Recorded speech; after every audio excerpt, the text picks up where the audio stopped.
Save the Children, Cancer Research UK, Oxfam, the RSPCA. These are all household names when it comes to charitable donations. And while these charities undoubtedly do amazing work, there's a particular kind of charity that oftentimes goes overlooked: hospital radio. I'm stood here outside Radio Tyneside, the award-winning hospital radio station for Newcastle and Gateshead.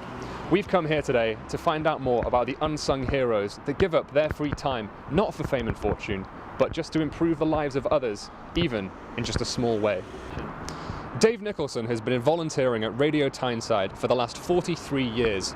Today, he is the chairman of the station and is in charge of ensuring its continued operation. It costs about £10,000 a year at the moment to run the organisation. We've got to raise that money somehow or other, and we do it in various ways. We'll run, Christmas draw, but we go out and about to different events, and we play dedications for the patients.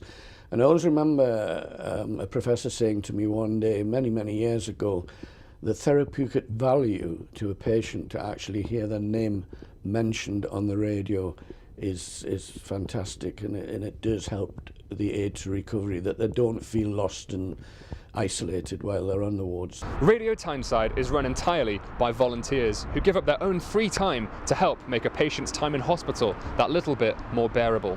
Whether volunteering as a presenter or being behind the scenes, the work these people do in their own free time is an incredible service to those unfortunate enough to find themselves in hospital.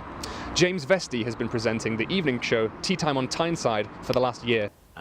It's a charity, so it's funded by people who want to give money. We're quite fortunate that a lot of people do give us money because they obviously value the experience we give them when in hospital. It's just great knowing that you've done something for them in hospital. We often get phone calls in from people who are out of hospital saying that how helpful Radio Tyneside was, helping them get through the pain barrier and getting over their operations and stuff like that. The true impact of hospital radio can only be felt on the ward on a daily basis. Beth Dawson is a dermatology nurse at the Royal Victoria Infirmary in Newcastle. The hospital radio is a lot more personal.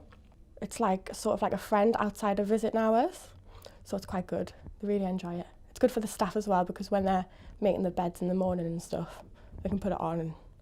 The future of this important medium remains uncertain, but for now, these people will continue to do their amazing work. For the Press Association, I'm Chris Middleton.